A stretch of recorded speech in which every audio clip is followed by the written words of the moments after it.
Ekkomera teryewalika naddala munnange bw'obeera omulya mmere essaawa yonna oliyingira. Era Ssemujju Nganda Nyanjula Deputy Mayor n'abalala bwe batyo ate maganda wange tebabasindise buli manda mu mbuzi ekogga paka naku z'omwezi nga 7 mwezi gwa 8 munnange Kira Municipality MP Ibrahim Ssemujju Nganda wamu ne Kampala Deputy Lord Mayor Doreen Nyanjula bwe batyo baganda wange wano mu Buganda Road Chief Magistrates Court bwe batyo bwe basomeddwa emisango era nga omusango omukulu ndowooza kweyisanga ekitagasa. Ssemujju wamu ne Nyanjula n'abalala 8 abakulembeze wamu ne bammemba ab'ekibiina kya FDC ekiwayi ky'e Katonga bwe batyo munnange kugambye babasindize ku limanda paka ennaku z'omwezi nga 7 omwezi ogw'omunaana. Gurupu eno gye twogerako erimu Lawyer Wahabu Musinguzi, waliwo Legal Assistant Eric Waswa, Mwana Business Fiona Kabayiza wamu ne Zaalika Mutesi, Omutembeeyi Gilbert Nayebare, Kitunzi Innocent Tulyahikayo, omuyizi ayitibwa Beston Mutambi wamu n'eyali Ssaabakunzi wa FDC Ingrid Kamateneti. Tulinawe mumumanyi bulungi nnyo omukyala gwe bakwata amabeere ne baga exposing naye n'okutuusa kati tebamuwanga kasente ke okusinziira ku kuswazibwa kwe yatuusibwako myaka gyadda kakati. Era n'abalala kwegamba be balinako emisango waliyo FDC Secretary General Harold Kaija eyali MP Roland Mugume Kajinda wamu ne Kabale Municipality MP Nicholas Kamara. Thaddeus newankubadde nga munnange ye Kamara bamutadde ng'amaze okuwaayo akakadde kamu okumweyimirira. Abalala babamye bail bonna nga bemba kubuulidde awo FDC Secretary General Harold Kaija eyali MP Roland Mugume Kajinda bonna nabali abalala waggulu benkubuulidde muganda wange bwe bati bonna ne babasindika mu mbuzi ekogga mu ngeri oba mu nkale ya rimanda mujja kuddanga 7 mwezi gwa 8. Kakati munnange omulamuzi Ronald Kayizi bw'atyo be yagaanye okubeera nga abawa bail. Ekyabaganyisiza ki nti babadde tebalina babeeyimirira bamala oba n'ebyo ebyetaagisa okubeera nga babeeyimirira kubanga State Attorney Ivan Chazze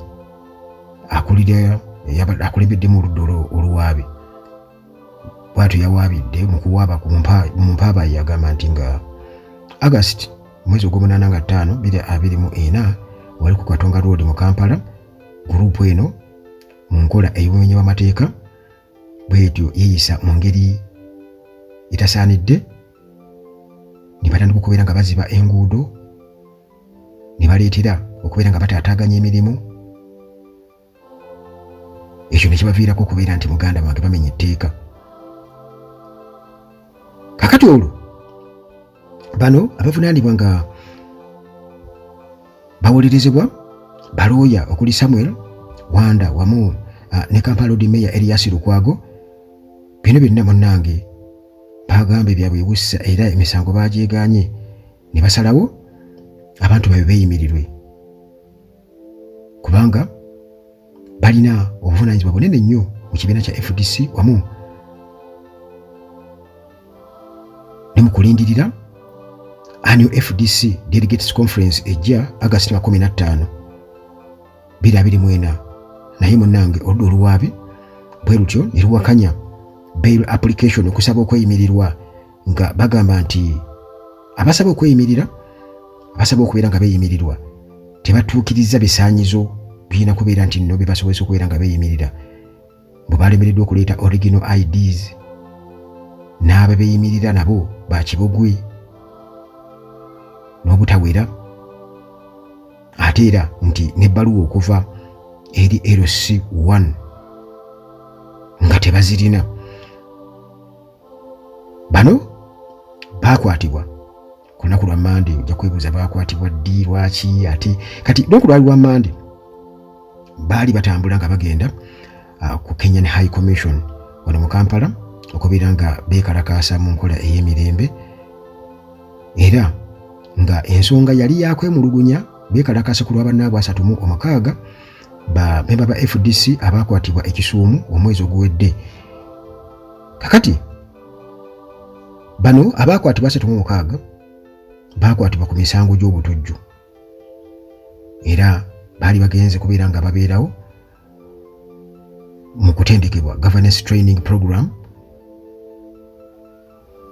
Bwe batyo ne bakwatibwa amagye g'e Uganda, ababa security b'e Uganda nga bayambibwako amagye g'e Kenya. FDC chairman Ambassador Waswa Biriggwa bw'atyo n'akulubuta ebbaluwa nga agiwandiikira Kenyan High Commission nga ayagala ennyonnyolako nvu n'akagga kukubeera nti nno oba ku kukwatibwa kwa bannaabwe n'okuwambibwa nga bagala answers, nga era ayongera okubeera ng'akibalaga nti kino munnange kyongera okubaleetera okujja obwesige wamu n'okubeera nga babuusabuusa okubeera nti nno oba ekitiibwa eky'eggwanga erya Kenya ddala kikyaliwo. Kati FDC bwetyo nebeera nga ekukumulanga eri gavumenti ya Kenya okubeera nga ensonga eno bavayo bagyogereko era bagirongoose n'okubeera nga bassa ekitiibwa mu ddembe lyabo abakulembeze ba FDC abakwatibwa mu ggwanga lyabwe wa mu ggwanga ly'e Kenya. Kati munnange byebyo nga benkugambye nti ekkomera teryewalika, ekkomera teryewalika. Kale baabo munnange nabo babataddeyo, era kino kitandika bwe kitya nti kugamba ati bagamba divide and rule. Kati olwo gavumenti y'e Kenya ng'egyo waliyo okwekalakaasa bannayuganda bano abantu babasuubira okuba tebayinza okukoppa bali. Kakati olwo kitegeeza nti balina okulaga nti ate gavumenti y'e Kenya tekolagana naki, teyinza kuleetawo bano beeno kuba nga bakoppa. Kati balina okuba nga bakolagana nnyo n'eyawano kubanga bo bakolagana bane bajjira Museveni nnyo. Naye bba abantu ng'abantu oba oli awo ate nabo balina enkwatagana eyaabwe kubanga muganda wange guno muyaga era enkyukakyuka erina okubaawo mu buli ango yonna.